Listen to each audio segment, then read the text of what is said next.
No, no, no. I say God is dead! No, no.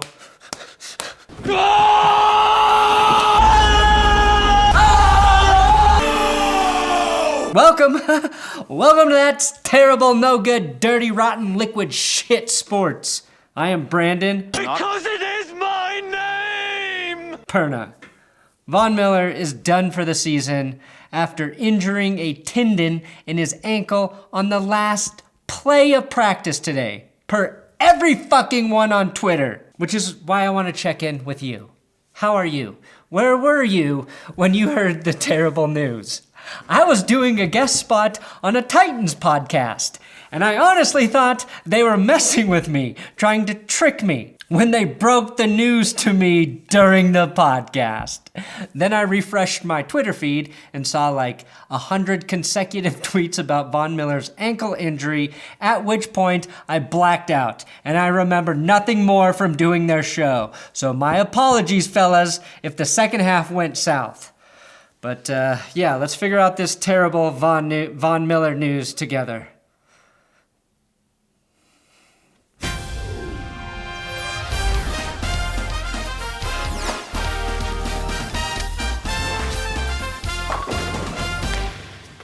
Okay, what litter of kittens did Von Miller drown to deserve this? First, he catches COVID, and then he tears his ankle apart by stepping awkwardly on the final play of a non-padded practice. Is this the cost to always kick Tom Brady's ass or to win Super Bowl MVP? This happens on the same day that the temperature drops 60 degrees in Denver and the snow starts falling after weeks and weeks of relentless fires in the Rocky Mountains. Why? Why did I decide now was the time to bring a child into this cruel world? So she could experience pain and disappointment and get deflated just days before the first game of the NFL season?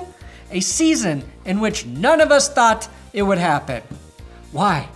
Why take away Von Miller before this glorious battle on the gridiron, football gods? You know I'm dead inside too when I say the word deflated, and I don't even try to reference Tom Brady. Now this was going to be Von's bounce back season. He was going to go from being really, really good to fucking destroying opposing quarterbacks' spirits just by breathing on them as he air-bended his way around would-be blockers again. Now it's gone. Gone, gone, gone. Like all of the Noah Fant endorsed Charmin toilet paper after a Odell Beckham sex party. Another cursed blip on the hellscape that has been the year of our satanic Lord in 2020. God, if he is real, has left us out to dry. And I do mean dry literally, because I wept no Sean Moreno-sized tears when I heard the Von Miller news. But let me spin this in a positive direction for a sec, okay? The Broncos could still sign Jadeveon Clowney. Oh, wait, fuck, no, the Titans signed him? The Titans who play the Broncos week 1? Fuck! Let me try this again. Let me calm down. It's been a long off season. I can get it together. I can be sane. The Broncos don't really need Von Miller. Guess why? Because they're going to score so many damn points on offense. That's why. You don't need a Hall of Fame edge rusher if you average 45 points per game, do ya? Do ya? Now, I don't think he has much gas left in the tank, but Clay Matthews' hair, his long, luscious hair, could bring me some comfort if the Broncos signed him.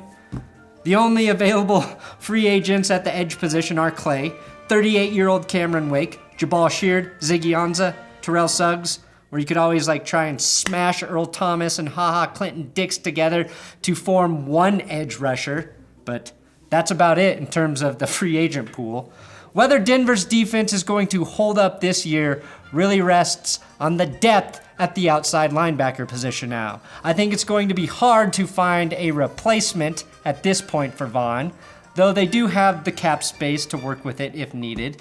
It comes down to Bradley Chubb getting fully healthy and then staying healthy, as he might not even be ready to go for the Monday Night Football opener. Things just keep getting better for us here in Denver, and the emergence of Malik Reed. Please God, let Malik Reed prove he's the next Shaq Barrett.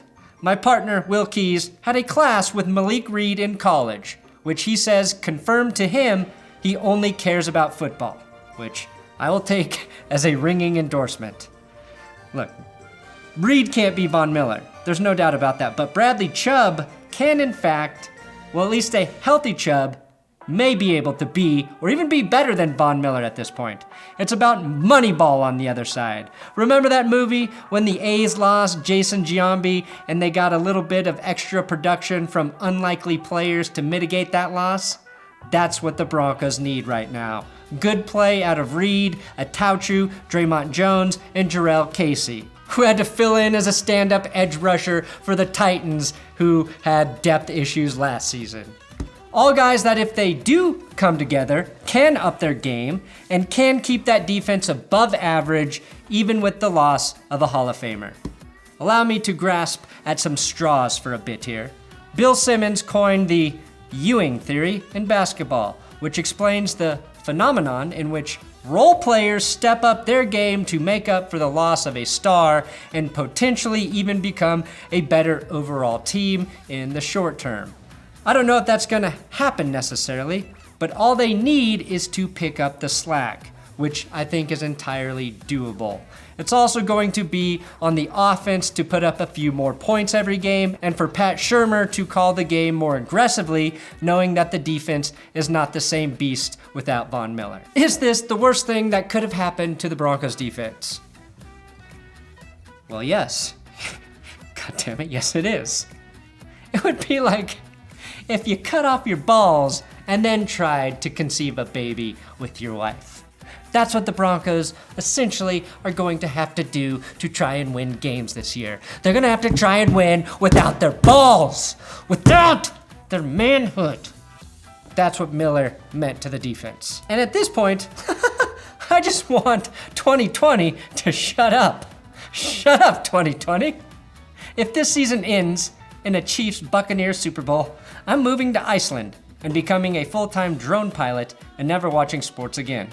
And now, as I rethink this tweet from Von Miller that says it takes all of us, I have never felt less confident about a message in my life, even though it's very poignant right now. And I will spend the next 5 days going back and forth between forced optimism about the Broncos defense without Von and utter despair. Here's to wishing you a very speedy recovery, Von Miller. Just know you will be unfathomable.